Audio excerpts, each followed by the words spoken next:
मैं आपको बहुत जिम्मेदारी से एक बात कहना चाहता हूं। आज मुझे एक बड़े अधिकारी ने फोन किया, आप भी सुन लो भारत समाचार वालों।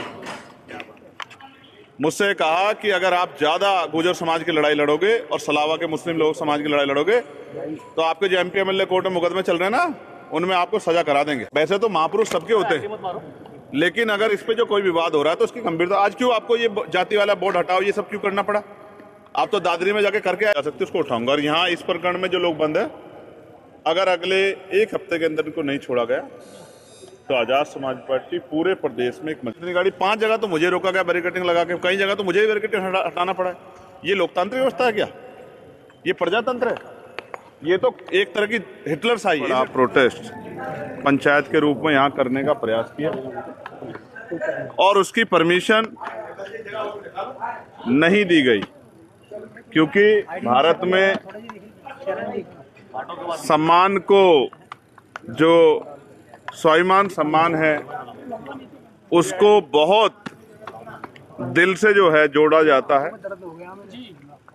तो उन्होंने पंचायत की लोगों को अरेस्ट कर लिया गया, भीड़ को छिदर बिदर करने के लिए। बहुत सारे साथी जो पहले से डिटेन करके वहां से ले जाए गए और बाद में पुलिस ने लाठीचार्ज किया। लेकिन पहले दिन 151 का मुकदमा था। पुलिस जानती है इस बात को, आम आदमी भी जानते हैं, मीडिया भी जानती है। उसमें 26-27 लोगों को जेल भेजा गया, जिनमें प्रमुख रूप से हमारी पार्टी के राष्ट्रीय महासचिव, मेरे भाई, मेरी बाजू, गुर्जर समाज का स्वाभिमान सम्मान भाई रविंद्र कुमार भाटी जी, भाई प्रवेश गुर्जर जी, विशाल ढाईकी जी, भाई सोनू गुर्जर जी, अनिल कसाना जी, अमित कसाना जी, दीपक बिजोपुरा जी, रविंद्र गुर्जर जी, अभिनव मोतला जी, इन तमाम साथियों को और इनके साथ और बहुत सारे साथियों को जेल में भेज दिया गया। 2 दिन बाद इनके खिलाफ एक मुकदमा पंजीकृत किया गया, जिसमें बीसी उनकी कल हुई। ये जो सारे लोग हैं, ये अपने स्वाभिमान सम्मान के, अपने महापुरुषों के स्वाभिमान सम्मान की लड़ाई लड़ने आए थे और इनको मिला क्या सरकार की तरफ से? निर्दोष होते हुए जेल, अपमान, जातिगत गालियां। तो मैंने ये कहा था कि मैं वहां उनसे मिलने जरूर जाऊंगा। दूसरा प्रकरण है सलाहवाल। अरे भैया कौन लग रहा था? तो मैं गुर्जर समाज के अपने भाइयों से मिला और मैं जिस तरह मैंने उनको सुना, मैं बहुत गारंटी से कहता हूं, ये राजनीतिक लड़ाई नहीं है, सामाजिक लड़ाई। गुर्जर समाज के स्वाभिमान सम्मान पे हमला हुआ है और गुर्जर समाज के नौजवान इसको बर्दाश्त नहीं करेंगे। वो उन्होंने अनशन भी किया, वो हर कीमत चुकाने को तैयार हैं अगर गुर्जर समाज के स्वाभिमान पे कोई आंच आएगी। और मैं जहाँ तक समझता हूँ, गुर्जर समाज बड़ा स्वाभिमानी समाज है। वो जब स्वाभिमान की बात आती तो वो हर कीमत को चुका देता। मेरा तो बहुत दिली रिश्ता है। लगातार कहीं ग्वालियर में मीर भोज जी की जो प्रतिमा है उसको टीन से ढक दिया जाता है, कहीं झूठे मुकदमे होते हैं, कहीं और तमाम तरह की चीज़ें। ये सब चीज़ें हम अपनी आंखों से देख रहे हैं, किस तरह से पूरे समाज की पट्टियाँ लगा दी जाती हैं, पूरे समाज को दबाने डराने का काम किया जा रहा है। लेकिन ये समाज स्वाभिमान का झुकने वाला नहीं है। सरकार को आइडिया नहीं था कि ये जो आग वो लगा रहे हैं ये किस तरह फैलेगी। सरकार को इन चीज़ों को गंभीरता देना चाहिए और पुलिस को, एडमिनिस्ट्रेशन को आंख बंद करके नहीं, जिम्मेदार से कार्रवाई करनी चाहिए। सलावा प्रकरण के जो पीड़ित हैं, जिनको जेल भेजा गया, उनसे प्रशासन ने, पुलिस ने और यहाँ का जो एडमिनिस्ट्रेशन, उन्होंने मिलने की इजाज़त में नहीं दी। उन्होंने कहा है कि आपको इन्हीं से मिलने की इजाज़त थी, अगर सलावा प्रकरण के लोगों से मिला दोबारा आ जाओ। लेकिन उनके पीड़ितों को मिलने की व्यवस्था हमने पार्टी ऑफिस पर की है। मैं वहाँ जाऊँगा, उनको सुनूंगा और जिस तरह से भी उनकी आवाज़ उठाई जा सकती है उसको उठाऊंगा। और यहाँ इस प्रकरण में जो लोग बंद है, अगर अगले एक हफ्ते के अंदर इनको नहीं छोड़ा गया तो आजाद समाज पार्टी पूरे प्रदेश में एक मजबूत आंदोलन करेगी और ये आंदोलन की गूंज लखनऊ तक नहीं, दिल्ली तक जाएगी। मैं इस बात का आपको विश्वास दिला।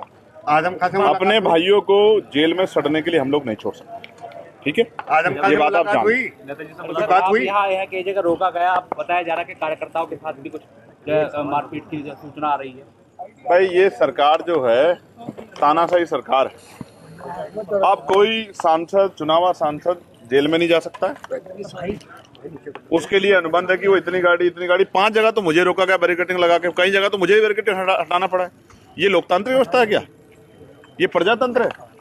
ये तो एक तरह की हिटलर शाही है। इस हिटलर शाही का अंत होगा, जनता ही करेगी। ये हमेशा नहीं रहेगा। जो आज का माहौल है ये बदलेगा।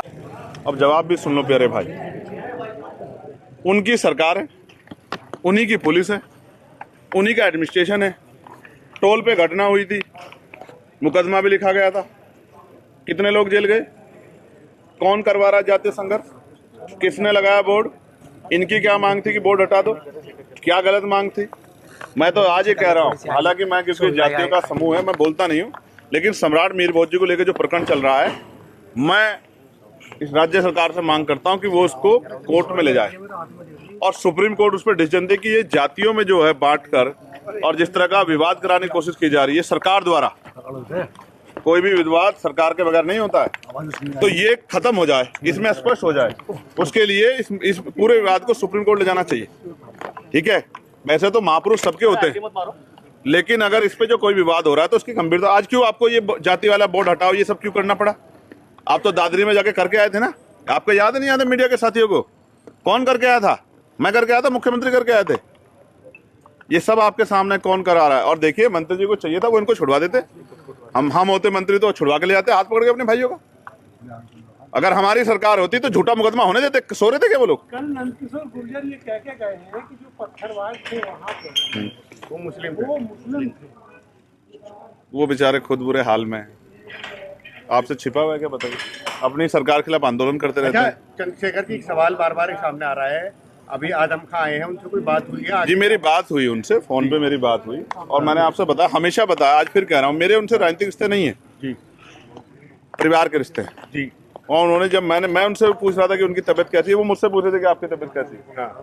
कैसा चल रहा है, जंग कैसी, लड़ाई कैसी चल रही है। मैंने उनसे कहा मैं जल्द आपसे मिलने के लिए आऊंगा, मैं उनके अच्छे स्वास्थ्य की और दीर्घायु की कामना करता हूँ, और जो अन्याय उनके साथ किया गया वो अन्याय खत्म हो। आगे की कोई मैं आज एक बहुत इंपॉर्टेंट बात आपको बताता हूँ। मेरठ में क्रांति धरा है ना, ये यहाँ एक बाबा जी ने कहा कि ये तो मिनी पाकिस्तान है। आप बताओ मीडिया के भाइयों, क्या ये मिनी पाकिस्तान है? ये वही मेरठ की धरा जहाँ कोतवाल धन सिंह गुर्जर ने अपने प्राणों का बलिदान दिया था। 1857 क्रांति कहाँ शुरू हुई? यही तो शुरू हुई ना। तो इस मिट्टी का कोई अपमान करके चला जाता है और सरकार उसको जो है पुरस्कृत करती है। मैं आपको बहुत जिम्मेदारी से एक बात कहना चाहता हूँ। आज मुझे एक बड़े अधिकारी ने फोन किया, आप भी सुन लो भारत समाचार वालों, मुझसे कहा कि अगर आप ज्यादा गुर्जर समाज की लड़ाई लड़ोगे और सलावा के मुस्लिम लोग समाज की लड़ाई लड़ोगे तो आपके जो MP MLA कोर्ट में मुकदमे चल रहे हैं ना, उनमें आपको सजा करा देंगे। और मैं आपके इस जेल पे खड़ा कह रहा हूँ, मुझे जेल का बड़ा अनुभव, 16 महीने जेल काटी है मैंने। जो लोग जेल में उस समय मेरे साथ अधिकारी थे, कुछ यहाँ भी मिले हैं मुझे। गुर्जर समाज के लिए, मुस्लिम समाज के लिए, किसानों के लिए, कमेरों के लिए, नौजवानों के लिए सस्ता एक बार नहीं 1000 बार चले जाए, सस्ता छोड़ दूंगा, झुकूंगा नहीं, मेरी बात को याद रखना। और दूसरी बात, सस्ता नहीं, अगर जान की भी बाजी लगानी पड़े तो लगाऊंगा। मेरा नाम चंद्रशेखर आजाद, इसी मिट्टी में पैदा हुआ पश्चिम की। चंद्रशेखर आजाद।